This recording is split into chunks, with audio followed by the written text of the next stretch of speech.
Is Phil Curtis, the lads in the 1960s. He doesn't want a big introduction, but all we ask is that he stay till the end.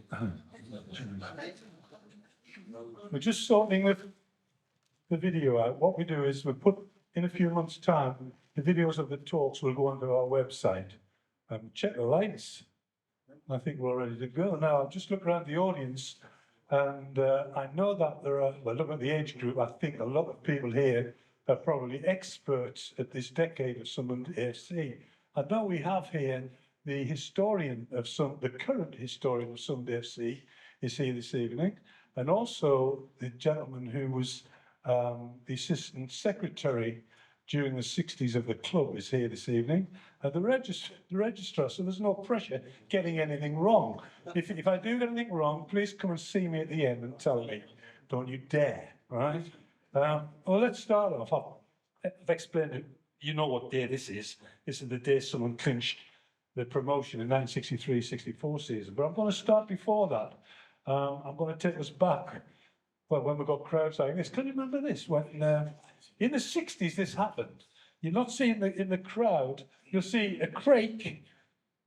See how we work this? Yeah, a crake, a number of crakes and scarves and bobble hats, and that was about it. Nobody turned out in a strip apart from the players.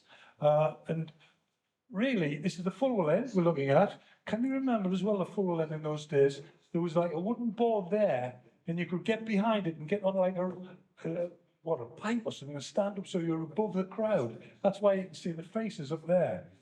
And if you were, there's a young lad here, can you see him being rolled down the heads of everyone?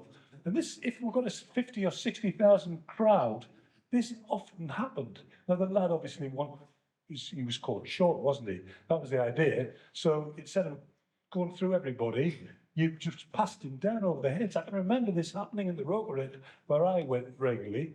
So it never happened to me. I didn't need to. I always went before the match.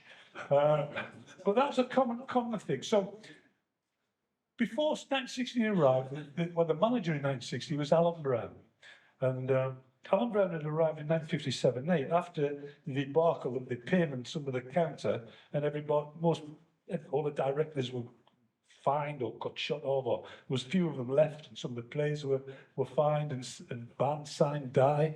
We started to give up. So Murray, who was the manager, he resigned at the end of the season. He'd been fined as well by the FA, 1956 it was. And the following season, Alan Brown arrived. This is Alan Brown arriving for the cameras, just having a look around. I know it's a bit grainy. You'll find some of I've got some film here tonight, and the games isn't that clear, but the Time Tees and other television companies weren't really used to making films of the place. So Alan Brown had a job to do. And before 1960, what he'd done, he was trying to clear out some of the old guard and bring in the youngsters. One of them was this is not a play, but George Curtis was appointed. He's no relation to me. George Curtis was a coach. He brought George in, and he did his job of Alan Brown in the 3 years before 1960. He was trying to have a 5-year youth plan, that's what he said. But to do that, he had to really get rid of some of the older players who were already here. And there's some older players with Alan Brown here in this photograph, as you can see. Colin Granger, who he was a singer, Colin Granger. He actually was on the bill of the Beatles once, back in the Beatles. He was that good a singer. He was from Leeds area, but he was a good singer, so he didn't really, the money he was getting as a footballer was not as much as he could earn at the Empire, and he did appear at the Empire. We've got Billy Elliott, who eventually was taken on as a trainer, Johnny Bollins, the keeper, who got a bad injury, Shaq, who retired in 1957, and we've got Ray Daniels on the end here. That's Alan Brown, second from the right. Nicknamed Bomber, but I don't think many of the players would have dared call him that. He was an ex-policeman, he played for Burnley a lot. When it came to Sunderland, he was going to change what was here. And two of the old players here, we've got Don Revie, had been captain of Sunderland. And when Don Revie played for the first season in the second division, but Brown didn't like him, wanted rid of him. Now, there was a match at Rotherham, 1958, and we beat Rotherham 4-1 at Rotherham. And because Don Revie lived in Yorkshire down the bottom, he didn't want to come home on the coach. And what happened was he asked Bomber Brown, he said, all right, and Brown wouldn't allow him. Brown was a strict disciplinarian. There's no way he was coming back with everybody. And a row ensued, And what finished up was that Brown and Revy on the floor in the changing room fighting. And that is a true story. Revy only lasted another 10 days and he was transferred to Leeds. Now that's the start, really, I believe, of the hatred, that's too much a word, really, of the two clubs, Leeds and Sunderland, as we'll find out as I go through my talk. The fellow on the right, Billy Bingham. Well, Billy Bingham was an Irish right winger, came from Glentoran for £5,000 in the 1950s. A good player, Billy Bingham. And Stan Anderson actually said that he was the best right winger he played with for the club. But when Brown arrived, in the summer he arrived, Brown took the players and Brown used to strip their waist down the cat and dog steps regularly for training. And Brown, one day, just before the season was starting, Brown took his shirt off himself and said, right, lads, follow me. And he ran into the sea. And Shaq looked, and Shaq refused, was one of them who wouldn't do that. He's quoted as saying, I'm not an Olympic swimmer. And Billy Bingham is another one I've been informed. Billy Bingham's brothers told me this tale. He didn't go in either. And about 10 days later, second week of the season, Shaq decided to retire. The same day that that training session took place, since I've got this on good authority, he took the players back through Roker Park and he made the players run through the pond in Roker Park, and Bingham refused. When I got back to Roker Park, the ground itself, Bingham was sent for. If you remember what Roker Park offices were like, Alan Brown's office was upstairs, players changed room downstairs. Bingham went up to see Alan Brown, a row ensued, and Brown leaned over and whacked him in the mouth. And he split his lip. And he had that scar for the rest of his life. Consequently, Bingham was transferred to Luton later on, away from Sunderland, and he went on to play in the FA Cup final of '59 for Luton right wing against Nottingham Forest. So he was gradually whittling some of the players he didn't want out to allow places for the youth. But he did have some players who he wanted to keep. Some of the youth, for example, he brought. This is Clive Bircham.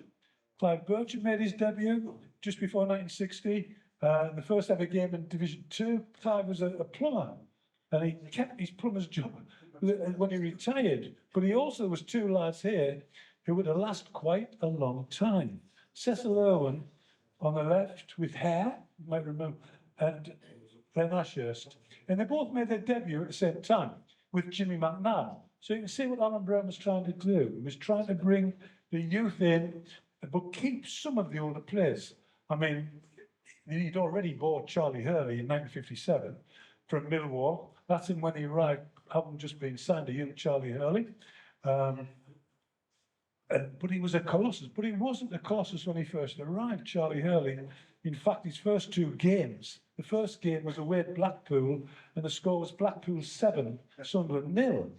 That was the next week, they went to Burnley, and the score was Burnley 6, Sunderland 0. So in the first two games of Charlie Hurley playing for Sunderland, 13 goals went in, and we didn't score one in return. But there was other players, senior players, who were kept for 1960 when the decade arrived. One was Don Kitchenbrand. He's called the Rhino. I've missed a letter off there. I've said his name was actually Basil. It was Basil, right? It should be Basil. It was Don Basil Kitchenbrand, known as the Rhino, and he kept him centre forward. But we had in my view, there was a better centre forward at the club. I'll show you in a minute. He also kept on the books in 1960 another one, to the youngsters, Ernie Taylor. Now, Ernie Taylor was born in Millfield in Sunderland. He played for Newcastle in the '52 Cup final. He's the one who backheeled for the goal. And he played in the Blackpool final of 1953. He was the inside right of Stanley Matthews in that 4-3 game of Bolton. And he would been signed by Man United after the Busby Babes Munich disaster. And so Brown had thought it would be a good idea to have experience without Ernie Taylor. He was only about as big as that. And there he is with Charlie Hurley and Basil and Don Kitchenbrand. You can see the size of him. Sunderland's socks are different to what they are today as well. Subscribe to our channel and we'll let you know when there's a new video to watch. The subscribe button is below the video next to the like, share and comment icons. To watch another video, just click on one of the pictures above the arrows now.